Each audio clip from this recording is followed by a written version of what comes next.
In the summer of 2018, a 32-year-old solo camper vanished without a trace deep in the mist-draped forests of Oregon. Authorities claimed he likely wandered off, got lost, and succumbed to the elements, but there were no footprints, no gear, not even scraps of clothing. For 2 years, the wilderness kept its secret until hunters stumbled upon a patch of scorched earth. Beneath the ashes, they unearthed something buried, something that should not have survived fire at all. And what they found rewrote the very timeline of his disappearance. The air in the Oregon backcountry always carried a certain weight, thick with pine, damp earth, and a silence so heavy it pressed against the skin. On summer mornings, fog curled low across the valleys like a ghost, reluctant to leave. It was into this wilderness, vast and unforgiving, that 32-year-old Daniel Mercer drove his rust-red pickup on a warm June evening in 2018. He was chasing something: peace, solitude, maybe even himself. What he didn't know was that in just a matter of days, he would vanish into the forest's endless shadows, leaving behind only fragments of his last words. Daniel wasn't reckless. He was deliberate, meticulous in the way he packed his gear.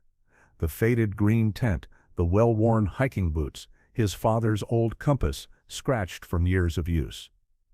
He told friends this trip wasn't about danger, it was about renewal. For months, he'd felt the walls of city life closing in, the constant thrum of traffic and deadlines drowning out something deeper inside him. He wanted silence. He wanted the forest to strip him down to nothing, then build him back up again. At the edge of town, before the last stretch of unpaved road swallowed him, Daniel stopped at a diner. His sister, Emma, remembered that moment vividly. "You sure about this?" she asked, stirring her coffee, watching him with a furrowed brow. Daniel smiled the same crooked smile he'd had since childhood. "Don't worry so much, Em. I just need space. A couple weeks off the grid. I'll be fine." Her reply was quiet, almost a whisper. "People get lost out there." Daniel only shrugged, his eyes fixed on the line of trees rising in the distance. That's the point. The Oregon wilderness was not kind to those who underestimated it. 30 miles from the nearest paved road, the trails twisted into thick corridors of moss and fir where GPS signals flickered out like dying stars. Bears still roamed there. The rivers ran bone-chillingly cold even in July, and storms could appear without warning. Locals knew stories of those who stepped in and never returned. Daniel, perhaps, knew them too, but he wasn't afraid. By the time his truck rattled into the clearing, the sun was gone. The forest greeted him, not with warmth, but with an unsettling hush. He pitched his tent beneath towering Douglas firs, their trunks so wide it would take 3 men holding hands to encircle one. In the silence, the smallest noises seemed magnified: the crack of branches, the distant call of an owl, the shifting sigh of wind through the canopy. Alone, he felt both liberated and watched. That first night, Daniel wrote in his leather-bound journal, the one he carried everywhere. His handwriting was sharp, pressed deep into the page. June 12. Camp set. Forest alive. Feels different, like the silence has weight. Not sure why, but I can't shake the feeling I'm not the only one here. He closed the journal, slid it beneath his sleeping bag, and blew out the lantern. The darkness was absolute, as if the forest swallowed even the stars. Daniel lay still, listening. Somewhere out there, a branch snapped. Just once.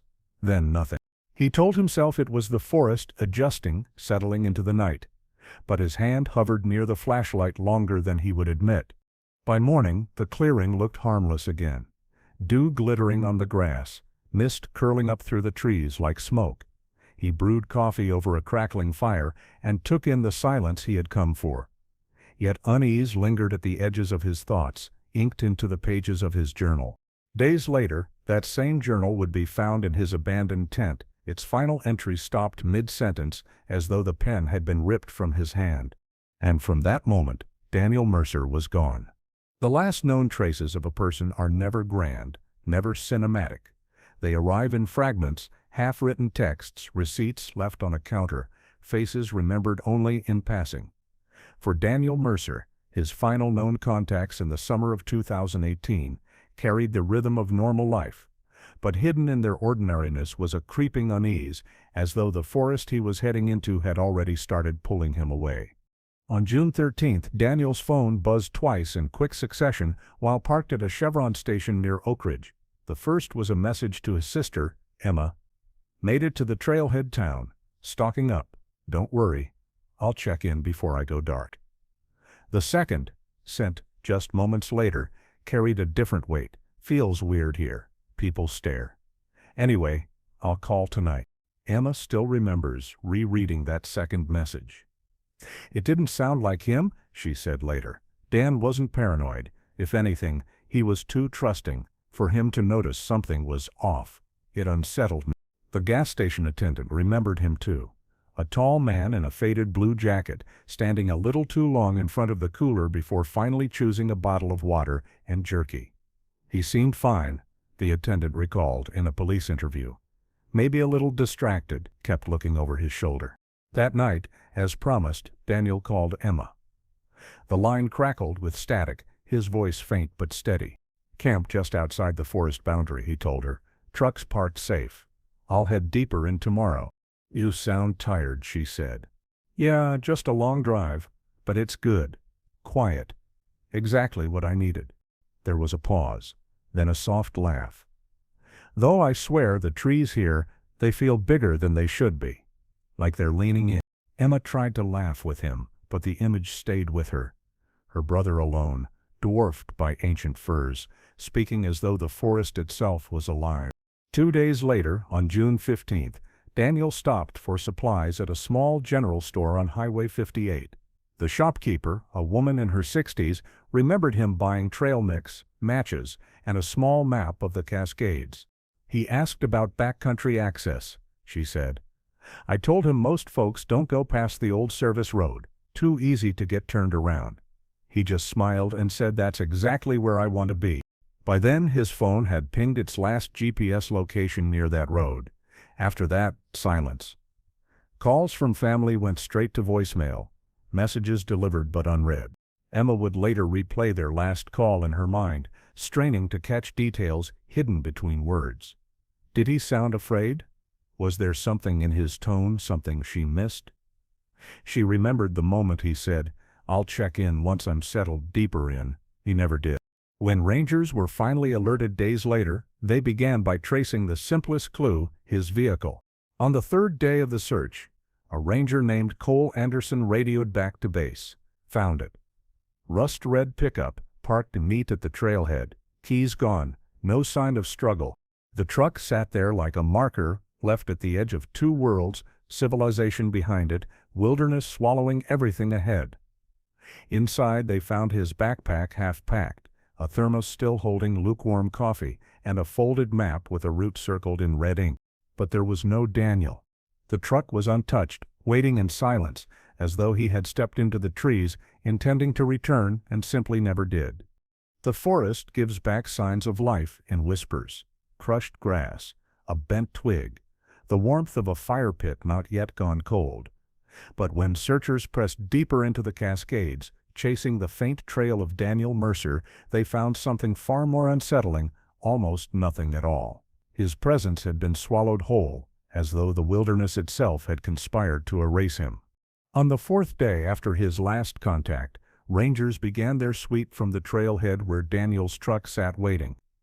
The morning was cool, mist clinging to the trees like a veil. The sound of dripping water echoing across the branches. "We'll start with the obvious," Ranger Cole Anderson told his team, unfolding the map Daniel had left behind. A red circle marked a cluster of ridges north of the road. If he followed this route, he should have set up camp here. Hours later, after trudging through overgrown trails and silent groves, the team stumbled onto a clearing. At first glance, it looked like a campsite. Ashes from a small fire pit, flattened grass where a tent might have stood. But the details felt wrong. The fire pit was cold, weeks old at least. No food wrappers, no cookware, no footprints. In the soil, the place felt abandoned, yet not lived in. Anderson crouched, brushing a hand through the ash. If this was his camp, it's old. Too old, and there's no trace of gear. Another ranger shook his head. It's like someone cleaned it. Too clean. The silence in that clearing was heavy, broken only by the distant caw of a raven. Investigators pieced together a rough timeline. June 13, Daniel texts Emma from Oak Ridge. June 14, he parks his truck at the trailhead. June 15, last GPS ping from his phone. After that, blank. If the clearing had been his campsite, he had vanished sometime in those missing hours. Emma pressed the sheriff's office for answers. So what are you saying? He just walked away? Without his truck, without his tent, without anything? Sheriff Miller gave her a tired look. These woods are unforgiving. People underestimate them all the time. He could have gotten lost, injured, maybe tried to hike out another way. Emma's voice hardened. And left no trace. Dan wasn't careless. If he was in trouble, he'd fight to get back. But the official line held steady. No signs of foul play, no evidence of a struggle. Just another hiker gone missing in Oregon's vast wilderness. Our volunteers joined the search. Dogs were brought in, their barks echoing through the valleys. Helicopters traced patterns above the treetops, blades chopping through the mist. Yet, every sweep came up empty. No footprints leading away from the clearing, no scraps of clothing snagged on branches, no discarded gear. Even the dogs lost the scent within yards of the supposed camp. One volunteer later recalled, "It was eerie, like we were chasing a ghost. Usually you find something, anything. But with him, it was like the forest swallowed him whole." Investigators clung to misadventure as the simplest explanation. Perhaps Daniel had set out further than planned, fallen into a ravine, or drowned in one of the icy rivers that cut through the Cascades. But the absence of evidence gnawed at them. Where was his gear? Why had the campsite looked staged, stripped bare of the usual mess a solo camper left behind? Even Emma noticed the contradiction. If he got lost, fine. But you don't get lost without leaving something behind. His boots, his pack, even a trail of food. There's nothing. That doesn't happen. Her words echoed the quiet suspicion that some searchers already felt, but didn't voice. Misadventure didn't erase footprints. By the end of the first week, frustration grew. The official reports documented no credible evidence located. The forest, dense and impenetrable, loomed larger with each passing day, as though mocking the searchers' efforts. Hope began to. Ranger Anderson stood again in the clearing on the seventh day, the same unease crawling at the back of his mind. "We should be finding something," he muttered. "Even animals leave more behind." His partner adjusted his cap, scanning the trees. "Maybe we're not supposed to find him." It was said half as a joke, but the words hung in the damp air like a curse. Because in all their searching, they had found nothing, not a single physical thread to pull Daniel Mercer back into the world of the living. The forest awoke to the sound of helicopters. Their blades thrashed the misty air, rattling the treetops, while far below, lines of volunteers and rangers pushed through the underbrush, calling Daniel Mercer's name into a silence that never answered back. It was the largest search the small Oregon county had launched in years, a desperate attempt to pull one man back from the grasp of the wilderness. But even in those first hours, a grim truth lingered in every rescuer's mind. The Cascades were vast, and they did not give up their secrets easily. By daybreak, the trailhead had transformed into a staging ground. Trucks and rescue vans lined the dirt road, radios crackling with clipped instructions. The smell of gasoline and coffee mingled with the damp scent of pine. Volunteers tightened their bootlaces, adjusting bright orange vests that glowed faintly in the fog. Search dogs strained at their leashes, noses pressed to the soil, ready to dive into the wilderness. Emma stood near the hood of her brother's abandoned truck, clutching her phone, though it had long since gone silent. "They'll find him," she whispered, almost to herself. Her father, Harold, put a hand on her shoulder, his weathered face set in grim determination. "They have to." Yet even as he said it, the weight of those words seemed to sink into the earth beneath their feet. Ranger Cole Anderson briefed the teams, his voice carrying over the restless hum of engines. "We're working in grids, starting from the truck and pushing outward. Dogs will sweep the perimeter. Air search will monitor the ridge lines. Remember, This terrain is deceptive. Valleys cut deeper than you think, streams rise quick, and visibility drops fast. A volunteer raised her hand. What are the odds he's still out there? Anderson hesitated. In his 12 years of service, he had seen too many searches that ended in heartbreak. But looking at Emma, he steadied his voice. We found people, after days in worse conditions. We don't stop until we know. For the first 2 days, hope was a fuel that kept everyone moving. Searchers waded through waist-high ferns, tore through bramble thickets, and climbed steep ravines slick with moss. Radios crackled constantly with updates. Negative on Grid 5, no sign North Ridge, dogs lost scent near the creek. Helicopters swooped overhead, their searchlights sweeping across endless canopies. From above, the forest looked like an ocean of green waves stretching into infinity. But no orange vest, no moving figure broke its surface. At night, campfires burned low at the trailhead. Volunteers whispered stories of Daniel around paper cups of coffee. His love of hiking, his journals, his easy smile. Emma sat apart, staring into the flames, her hands trembling from exhaustion and something sharper fear. He's strong, she told one of the search coordinators. He knows how to survive. The man nodded softly, but his eyes betrayed a shadow. In wilderness rescues, strength was rarely enough. By the 5th day, fatigue gnawed at every step. Dogs grew restless, noses overwhelmed by the scent of too much life. Deer, bear, fox. The forest seemed alive with movement, yet never with the man they sought. Volunteers reported phantom sounds, cracks of branches, fleeting shadows, but nothing that held. Ranger Anderson confided in a colleague as they marked another negative grid. The Cascades are brutal, he said. You think you've covered ground, but it swallows you. I've seen entire search parties pass within feet of a body and never know it. His colleague nodded grimly. The forest doesn't care. It takes and it keeps. For Emma, each passing day was a knife twist. She replayed Daniel's last words on the phone until they blurred into static in her head. I'll check in once I'm settled deeper in. She had begged him not to go so far, and now that silence felt unbearable, like a door slammed shut forever. On the 7th day, officials gathered the family under a canvas tent at the trailhead. Sheriff Miller's tone was careful but heavy. We're extending the search, but statistically, after a week, the chances of survival diminish. Emma's response was sharp, cutting through the weary murmurs around her. Don't talk to me about statistics. He's out there. You're just not looking in the right place. Her words carried into the silence, daring anyone to contradict her. It was late that same afternoon when a shout rang out from the western search grid. Volunteers and rangers converged quickly. Adrenaline surging, a searcher held something in his hands, muddy but intact. A single hiking boot. The size matched Daniel's. The make and style too. But there was a problem. The boot looked untouched by weather, as though it had been dropped only hours ago. No scuffs, no tears, no sign of the days of exposure it should have endured. Ranger Anderson turned it over, frowning. If this is his, it doesn't fit the timeline. This should be older, dirtier. Where's the pair? And why here?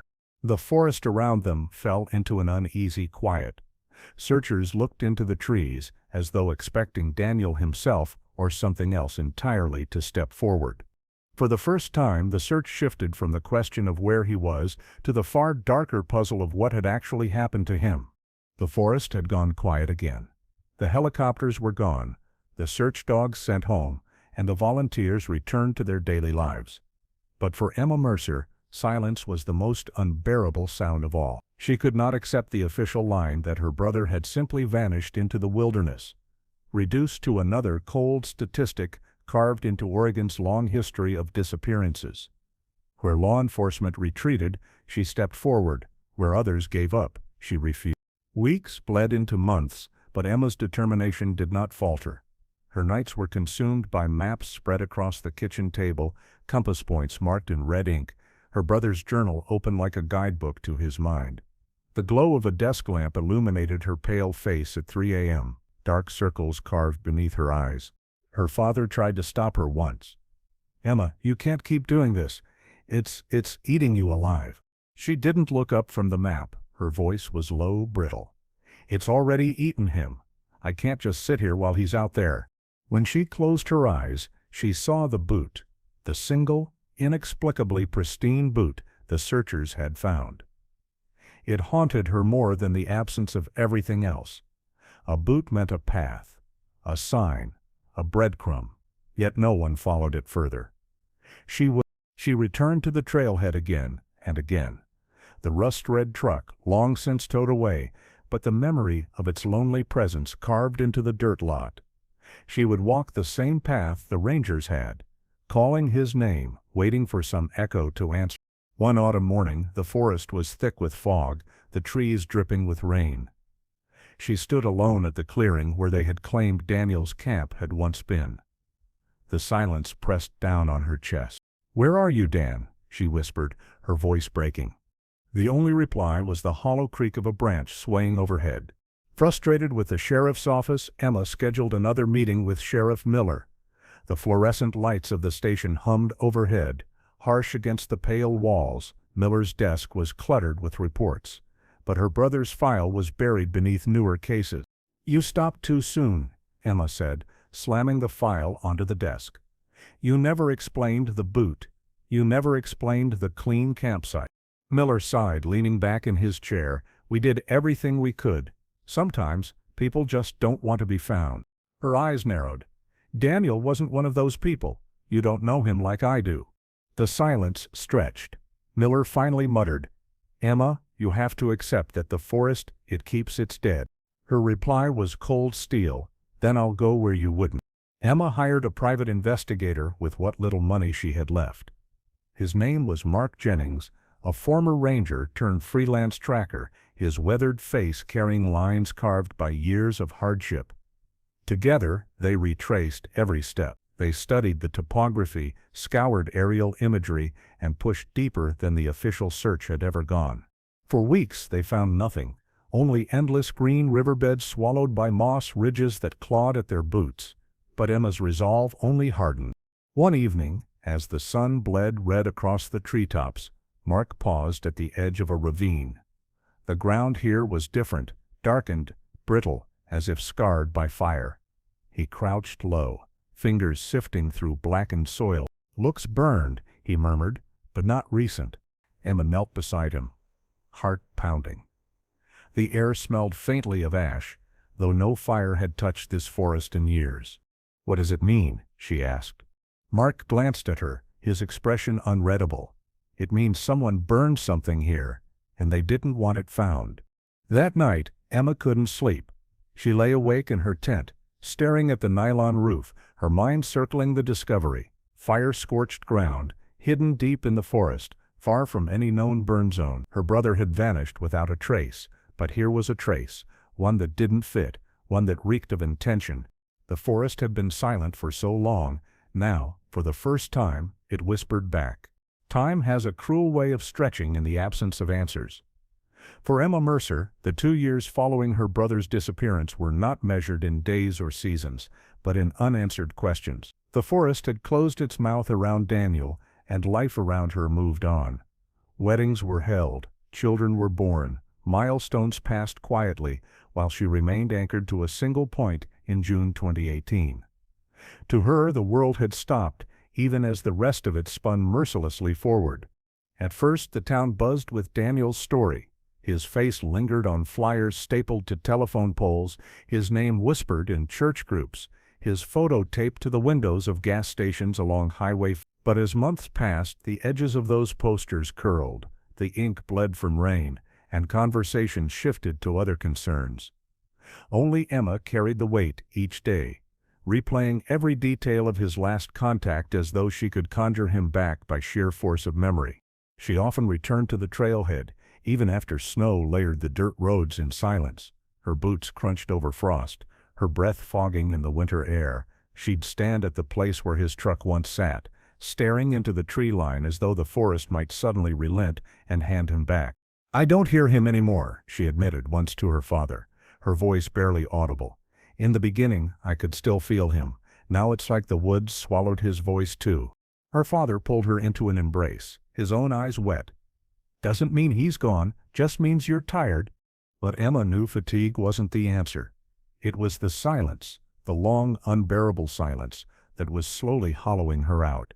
Rumors began to seep through the community, like smoke without a fire. Some claimed Daniel had staged his disappearance, abandoning his truck to start over somewhere new. Others whispered about more sinister forces, drug traffickers in the Cascades, reclusive hermits who didn't take kindly to trespassers, or even whispered folklore of watchers in the forest. One evening, Emma overheard two men at a diner. "Guy like that goes off alone. He either wanted to vanish, or he ran into something he shouldn't have." The other man grunted. "I heard hunters say there's old cabins out there, folks living wild, not all of them friendly." Emma gripped her coffee cup so tightly it nearly cracked. They didn't know Daniel. They didn't know the weight of his boots on a trail, the way he'd always send a photo when he reached a summit. He didn't vanish by choice. Something happened. By the second year, the official case had gathered dust. Sheriff Miller moved on to fresher files, and the search reports yellowed in their folders. Yet Emma and Mark Jennings, the investigator who had joined her, still made trips back into the Cascades. They mapped new routes, cross-referenced weather data, even checked with fire records to explain the scorched ground they had stumbled upon. But every lead crumbled into nothing. Mark voiced the thought. Emma refused to speak aloud. 2 years is a long time in the woods. If he was out here, nature would have taken what was left. She shot him a look sharp enough to cut. "Then why haven't we found anything?" The question lingered between them like a wound that refused to heal. The weight of absence seeped into Emma's daily life. She left her teaching job after too many days spent staring blankly at students, hearing only the echo of her brother's voice. Friends stopped asking her to social gatherings. Some relatives told her gently, "You need to move on," but the phrase enraged her. Move on from what? From who? Daniel wasn't a chapter to be closed. At night, her dreams grew darker. She saw her brother walking through trees taller than skyscrapers, their shadows bending unnaturally. Sometimes he looked back at her, eyes wide with fear, mouth open as if screaming, but no sound came. She would wake gasping, convinced she had been standing just beyond his reach. In the fall of 2020, nearly 2 years to the day since Daniel's disappearance, Emma sat on her porch as leaves swirled in the wind. Mark pulled up in his truck, carrying a thermos of coffee and a look she hadn't seen before. "They're saying hunters found something," he told her quietly. Her heart stuttered. "What do you mean, something?" He hesitated, glancing toward the darkening tree line beyond her house. Scorched ground, way deeper in. "Same area we searched before, but this time, they say something was buried there." The words froze her. Scorched ground, just like the patch they had found years earlier, dismissed as nothing. Emma's grip tightened around her cup, knuckles white. The silence of 2 years cracked open, replaced by a single haunting truth. The forest hadn't kept her brother hidden forever. It was starting to give him back, piece by piece. The forest reveals its secrets reluctantly, and when it does, the discovery often feels less like revelation and more like intrusion. In the autumn of 2020, 2 years after Daniel Mercer's disappearance, it was hunters who stumbled across what search teams, helicopters, and dogs had failed to find. They weren't looking for him. They were tracking deer through a fog-soaked valley, rifles slung over their shoulders, boots crunching over brittle leaves. But what they found instead was not prey. It was a scar in the earth, blackened and wrong, as though the forest itself had tried to bury its own crime. It began with the smell. At first faint, almost masked by the wet pine and rotting leaves, a sour, metallic tang that carried on the wind, sharper than wood smoke, thicker than damp earth. One of the hunters, a man named Rick Halverson, stopped mid-stride. "You smell that?" he muttered, lifting his head. His partner, Mike Darrow, wrinkled his nose. "Smells like ash. But there hasn't been a fire here in years."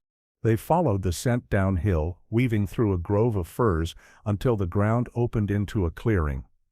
There, beneath the drifting fog, the earth was stained black. The soil crumbled under their boots, brittle and charred. It was as if a fire had burned only in this one spot, leaving the surrounding forest untouched. Rick knelt, running his fingers through the blackened dirt. It broke apart like coal, leaving a dark residue on his skin. "This wasn't natural," he whispered. At first, they thought it was just an old burn pit, maybe the remnants of a careless campfire long extinguished. But then Mike's boot struck something solid. The sound was dull, unnatural. He crouched, brushed away layers of ash, and revealed a corner of metal. A box. Small, scorched, its surface pitted with rust. It had been buried shallowly, as though hidden in haste. Rick's pulse quickened. "This shouldn't be here," he said, his voice low. Together, they unearthed it, dirt crumbling away until the box lay fully exposed. Its latch was warped but intact. Mike hesitated, fingers hovering. "You sure we want to open it?" Rick didn't answer. Instead, he pried it loose, the lid groaning as it gave way.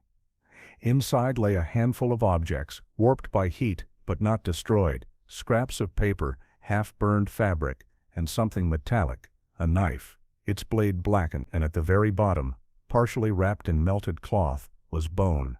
They both froze. The clearing seemed to fall silent, as though the forest itself was listening. "Jesus Christ," Mike whispered, stumbling back. Rick swallowed hard, his throat dry. He didn't need to be told what they had just uncovered. "This is human," he muttered, though speaking the words aloud made his stomach turn. Neither man touched it again. The smell was stronger now. Undeniable.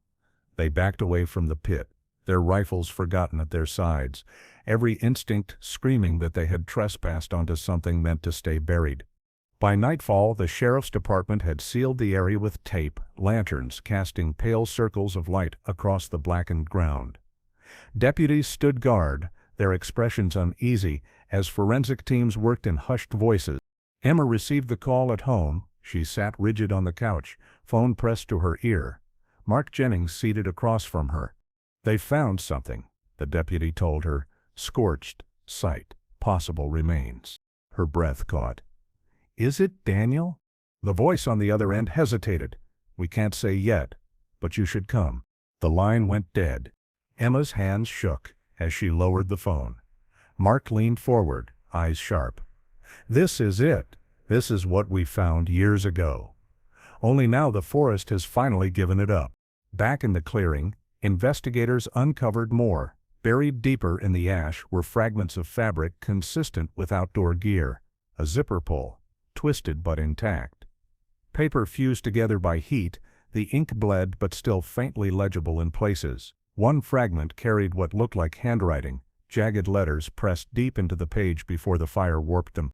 But it was the bone that silenced everyone, small, unmistakably human.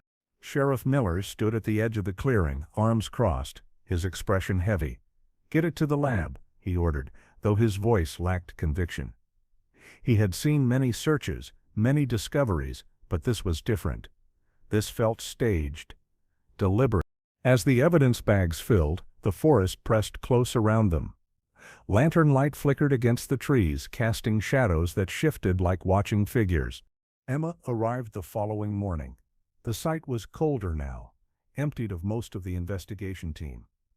She stepped into the clearing, boots sinking into ash, her breath hitched at the sight of the disturbed soil, the yellow markers still staked in the ground. She knelt, touched the blackened earth with trembling fingers.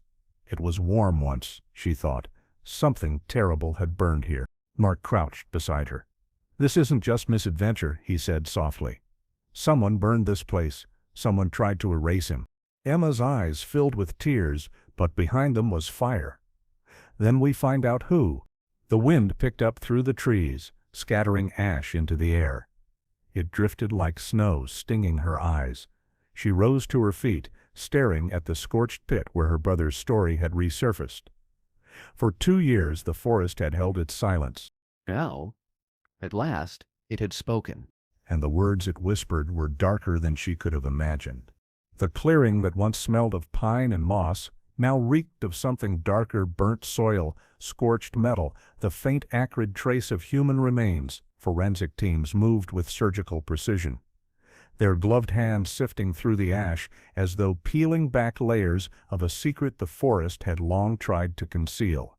Each object that surfaced told part of a story, but instead of clarifying Daniel Mercer's fate, the evidence only deepened the mystery, twisting it into something more deliberate, more sinister.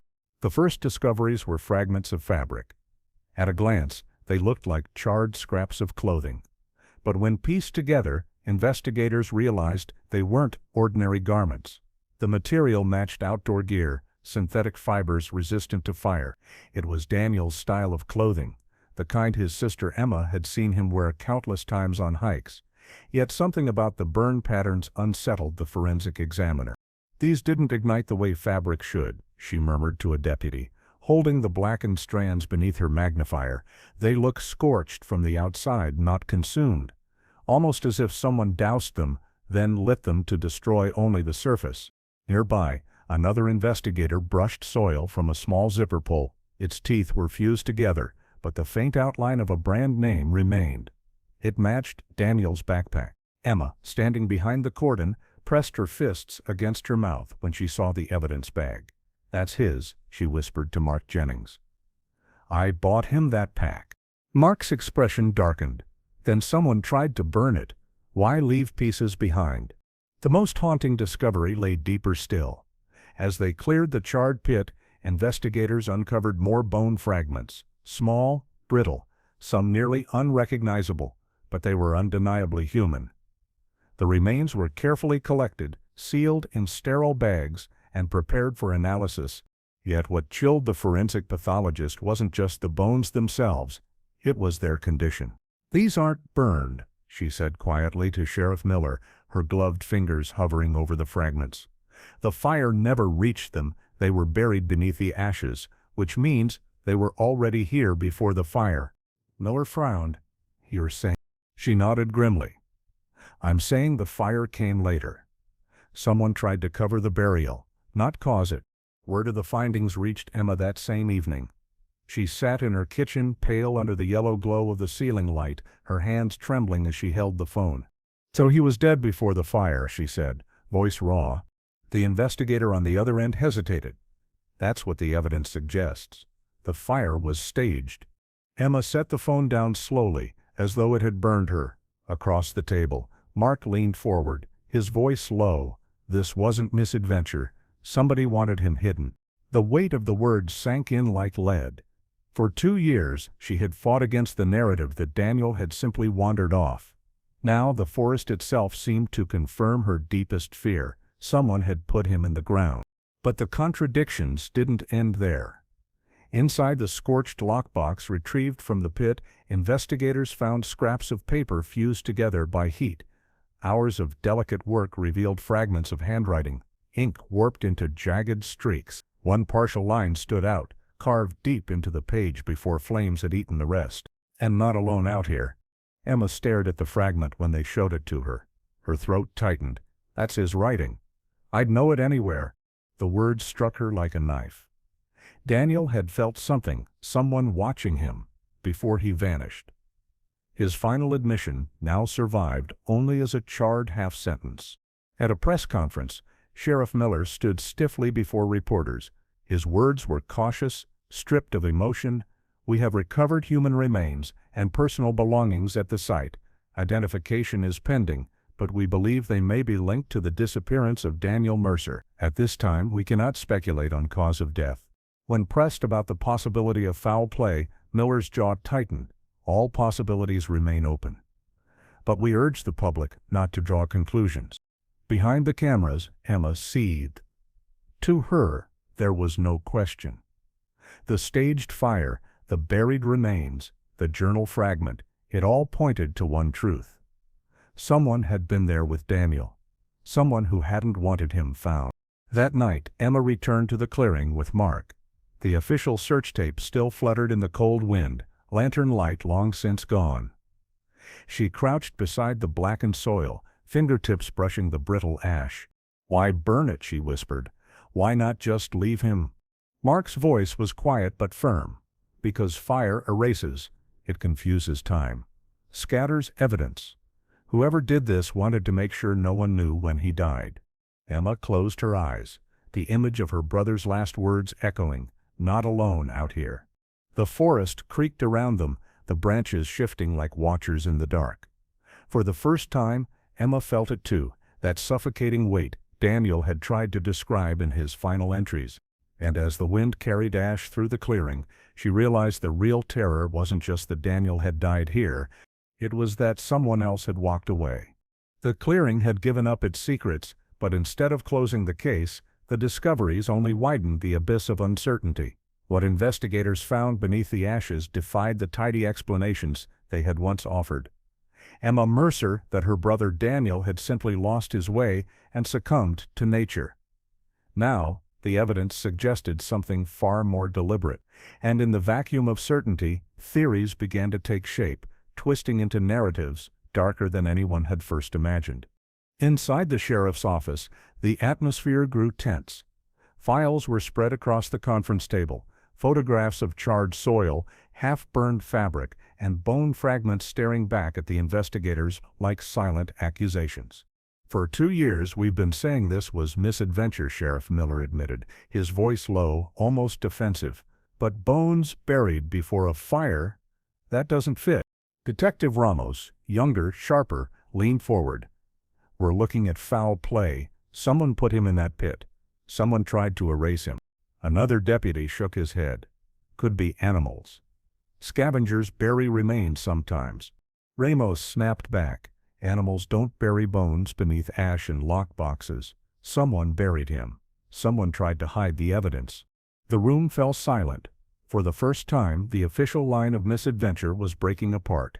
Outside the walls of the investigation, theories ran rampant. Some locals whispered about hermits in the Cascades, men who lived far from society and resented intrusion. Hunters muttered about illegal grows hidden deep in the forest, guarded by those willing to kill to keep them secret. Others still leaned into superstition, tales of the watchers of the woods, figures that appeared and vanished like smoke. For Emma, the whispers only fueled her determination. One evening, she confronted Sheriff Miller directly. "You told me my brother got lost," she said, her voice shaking with anger. "You told me nature swallowed him whole. Now you find his bones buried under a fire pit, and you want me to believe it's still an accident?" Miller exhaled, shoulders sagging. "Emma, we don't have evidence of another person. No footprints, no DNA, no weapon." Her eyes burned. "You have his words, not alone out here. You have fire where no fire should be. What more do you need?" Forensic reports deepened the contradictions. The bone fragments showed no sign of thermal damage, confirming they were placed beneath the fire, not consumed by it. The fabric scraps bore traces of accelerant, something chemical, not natural. And the lockbox contained more than just random scraps. Among the warped papers were faint lines of writing that analysts believed came from Daniel's journal. "Not alone out here." The words repeated in Emma's head until they became a drumbeat, a truth she could not escape. Mark Jennings, the private investigator, gave voice to what she already feared. If he wrote that, it means he knew. He felt someone with him, and then he ends up buried in a staged fire. That's not coincidence, Emma. That's intent. Theories crystallized into 2 camps. 1. Daniel had stumbled onto something he shouldn't have. Illegal activity, a hidden encampment, people who didn't want to be found. They silenced him, buried him, then returned later to burn the site. 2. Someone Daniel already knew had followed him into the wilderness. A betrayal from a friend, a stranger he crossed paths with, or even someone from town who had shadowed his final journey. Both explanations carried weight, both were terrifying. But both required something investigators had yet to find: proof. Reporters latched onto the story, dragging it back into headlines. Human remains discovered in Oregon woods, missing campers case reopened.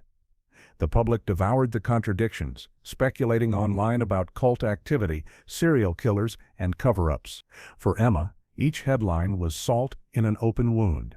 One night, exhausted, she sat at her kitchen table, staring at the fragment of her brother's journal, now sealed in a plastic sleeve. She whispered aloud to the empty room, "Who were you talking about, Dan? Who was out there with you?" Her voice cracked. the silence pressing in. For 2 years she had begged for answers.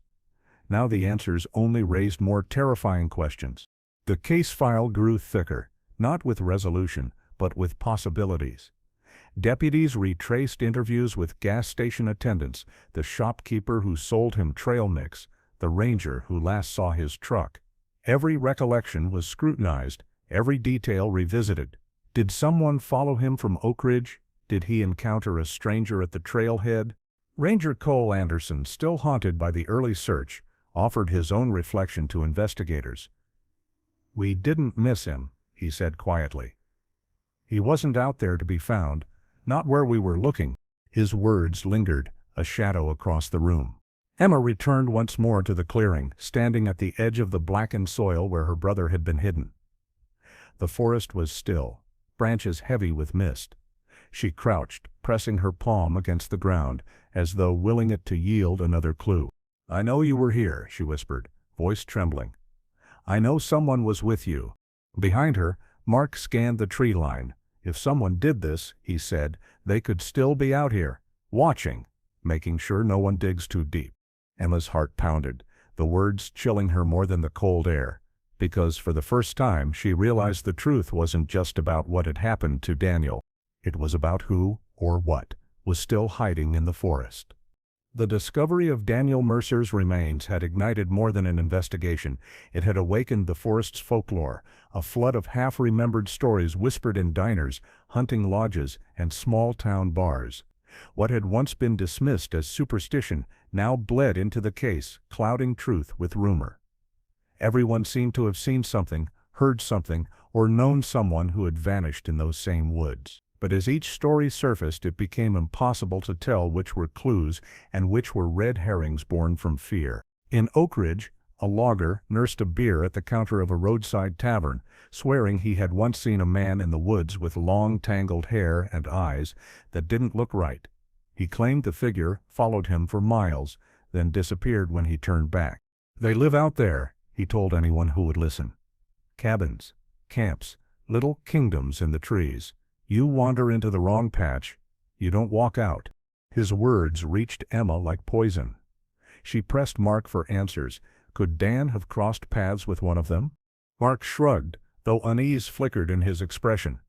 "Possible, but stories like that, they multiply after a case like this. Everyone wants to be the one who knew something." Still, the image haunted Emma, her brother walking deeper into the Cascades, unknowingly stepping into someone else's hidden world. Theories of drug operations emerged next. Deputies admitted quietly that the Cascades had long been home to illegal grows. In remote valleys, hidden beneath tree cover, entire operations could thrive unseen. Protective, armed men had been known to chase hikers away.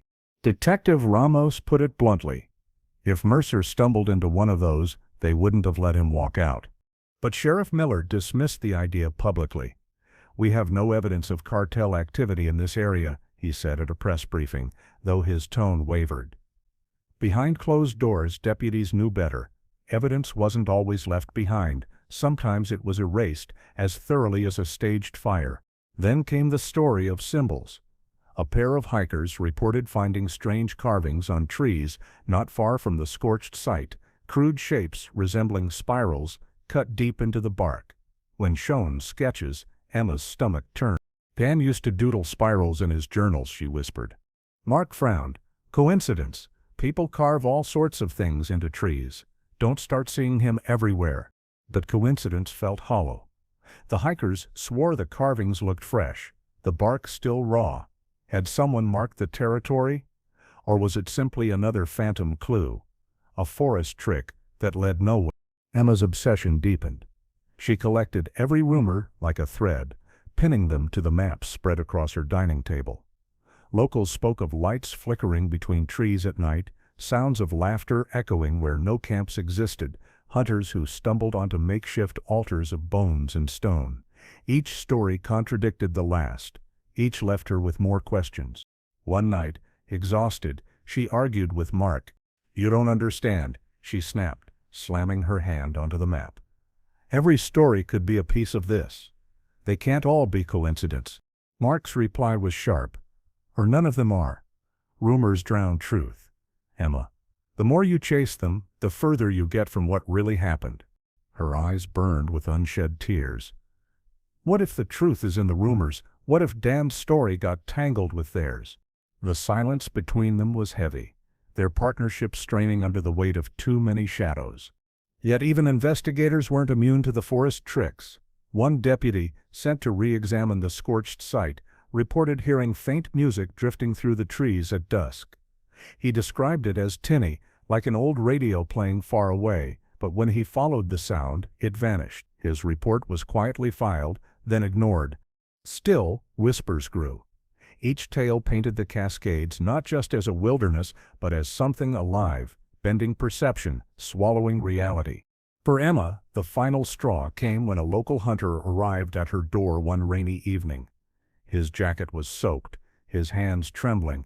He claimed he had been tracking elk near Cougar Ridge when he saw a figure standing at the tree line, tall, motionless.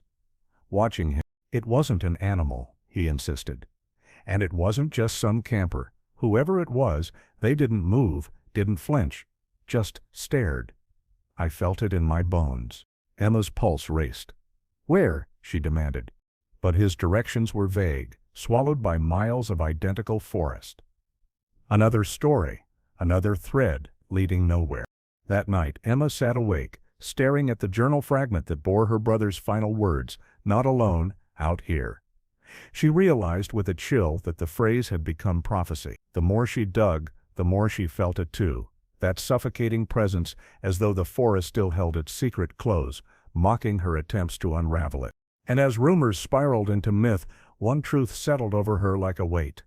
Whether it was hermits, criminals, or something stranger, someone had been in those woods with Daniel. The forest wasn't empty. It never had been. The rumors churned like smoke through the valleys, thick enough to blind, but the investigators clung to the one thing that could cut through speculation: evidence.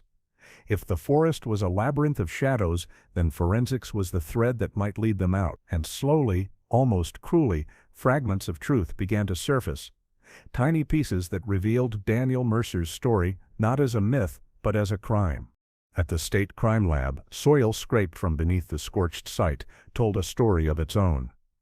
Analysts discovered two distinct layers. One compacted with natural decay, the other disturbed, looser, indicating a burial. More unsettling was the chemical residue they detected in the upper ash. Traces of accelerant, something flammable poured deliberately, likely gasoline. This wasn't a wildfire, the lead analyst explained in a closed meeting. This was intentional. Someone burned the site to obscure what was underneath. Detective Ramos leaned forward. Then whoever buried him came back later. The thought rippled across the room. Daniel had not been forgotten. He had been hidden. The bone fragments yielded another revelation. DNA testing confirmed what Emma already knew in her heart. The remains belonged to Daniel Mercer. But the analysis also showed no signs of burns, fractures, or predation. His body had been placed there intact. Cause of death, however, was impossible to determine. Too much time, too little left behind. When Emma received the official confirmation, she sat in silence, the report trembling in her hands. Mark Jennings watched her closely. "It's what you wanted," he said gently. Her eyes lifted, red-rimmed. "No. What I wanted was my brother alive. This is just proof someone took him from me." The breakthrough came not from the lab, but from a pawn shop 60 miles away. A man had brought in a worn camping stove and lantern, claiming he found them abandoned near a trail. The clerk, suspicious, logged the serial number on the stove. Days later, investigators cross-referenced it against Daniel's missing gear list. It was his. When detectives questioned the seller, his story collapsed. He admitted he had purchased the gear months earlier from a stranger, someone who sold it cheap out of the back of a truck. The description was vague. Middle-aged, scruffy beard, camouflage jacket. A man who vanished as quickly as he appeared. For investigators, it was the first tangible proof that Daniel's belongings hadn't simply vanished with him. Someone had taken them, carried them out of the forest, and profited from them. When Emma learned of the discovery, her grief sharpened into rage. "Someone sold his things," she said, her voice breaking. "Someone walked away from that clearing with his gear while I was out there begging for answers." Mark placed a hand on the table between them. "It means he wasn't alone. That's what we've been saying all along. Now we can prove it." But Emma wasn't comforted. The thought of her brother's belongings traded like common goods sickened her. Each item was a piece of him, stripped away and passed off to strangers. Investigators revisited Daniel's journal fragments, studying the jagged ink strokes that had survived the fire. Analysts enhanced the writing with infrared scans, recovering more than expected. The partial line now read, "Not alone out here, someone following." Emma's breath caught when she saw their reconstructed words. Her brother hadn't just sensed another presence, he had known he was being shadowed. Detective Ramos tapped the page. "This isn't paranoia. It's a record." He was documenting what he felt. And he was right.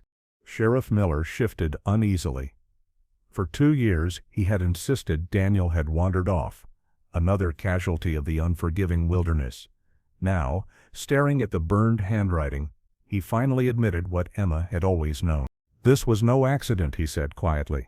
"Someone wanted him gone." The community buzzed as news of the pawnshop evidence spread. Hunters swapped theories in hushed tones. Some claimed the seller must have been part of a larger group, moving stolen gear through rural shops. Others believed it was a drifter, someone who crossed paths with Daniel by chance and saw opportunity. But Emma couldn't shake a darker thought. Whoever had taken Daniel's belongings hadn't just found them. They had kept them for months, maybe longer, before deciding to sell. That meant they hadn't feared discovery. That meant they felt safe. Late one evening, Emma and Mark returned to the forest once more. The clearing was quiet, moonlight silvering the ash. Emma knelt, her hand pressed against the soil where her brother had been hidden. "He knew," she whispered. "He knew someone was behind him." Mark's gaze swept the tree line, his voice low, "And whoever it was, they're still out here. Watching, maybe, waiting." The thought struck Emma like ice. For the first time, she wondered if the one who had taken her brother still walked those same trails unseen. The forest rustled with wind, branches groaning. Emma's breath trembled as she whispered into the dark, almost daring it to answer. "Who are you?" The silence that followed felt less like absence, and more like refusal. The forest does not grieve. It grows over scars, swallows the remains of fire, and carries on with the slow, relentless rhythm of wind through branches. But for Emma Mercer, grief became her own wilderness. Vast, suffocating, impossible to map. Even as the evidence piled up, as investigators confirmed her brother had been buried and burned, no one could tell her who had done it. And so Daniel's disappearance never ended. It transformed, lingering like mist over the Cascades, heavy and permanent. 2 years of searching had stolen much from Emma, her job, her friends, the simple rhythm of ordinary life.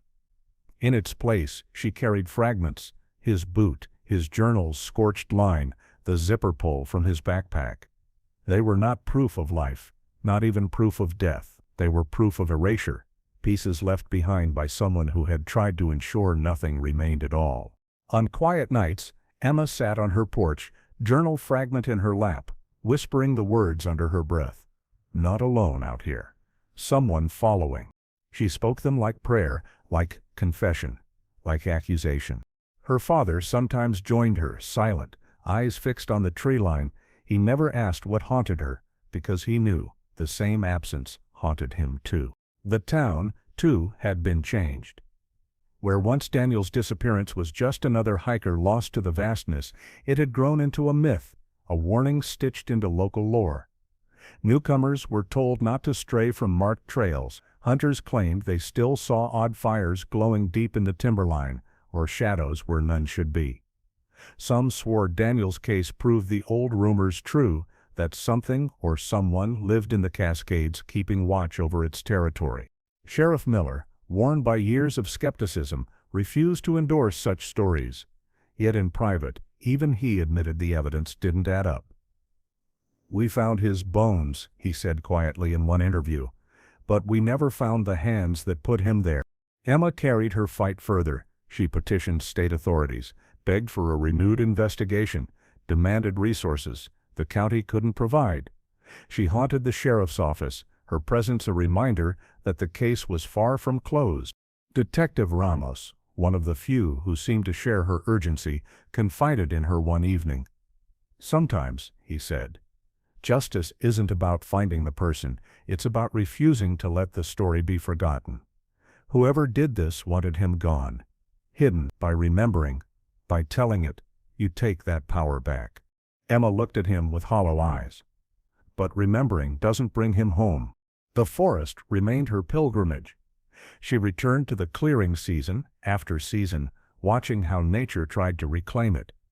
Ferns pushed up through the charred soil, moss crept over the blackened stones, birds nested in branches overhead, indifferent to the ground where human remains had once lain. Standing there, she often felt both close to her brother and unbearably far. It was as if his absence had taken root in the very trees, a part of the landscape that would never die. "Are you still here, Dan?" she whispered once, her voice carried away on the wind. "Or did the forest take you too?" Only the shifting leaves replied, a sound like breath through teeth. The discovery of Daniel's belongings in the pawnshop lingered in her mind like an open wound. Someone had touched them, carried them, profited from them. Somewhere out there, the man in the camouflage jacket still walked free. Mark Jennings tried to temper her obsession. "Even if we never find him, Emma, we know enough. We know Daniel didn't vanish into thin air. He didn't just wander away, someone put him in that ground." But Emma shook her head. "Knowing isn't enough. I need a name." And so her search never truly ended. Years later, long after the official file had been archived, Emma kept Daniel alive in the only way she could, by refusing to let silence win. She spoke at community meetings about safety in the wilderness. She told his story to reporters, keeping his face in the public eye. And she returned, again and again, to the Cascades, walking the same trails her brother had once walked. Each visit was the same. The forest vast, impassive, its silence both suffocating and sacred. Each visit ended the same, Emma whispering into the trees, as though her brother might be listening. The legacy of the vanished is not just in their absence, but in the shadows they cast over those left behind. Daniel Mercer's name became one of many woven into the dark folklore of Oregon's mountains, but for his sister, he was never folklore. He was flesh, blood, laughter, memory. And somewhere, in the shifting silence of the Cascades, Emma still felt him. The forest had given back fragments, bone, ash, scraps of handwriting, but never the full truth. It never would. The last line of Daniel's journal survived in fire and time, a half-sentence that hung over every theory, every investigation, every whisper of rumor. "Not alone out here." Those words outlived him. Those words ensured his story would never rest.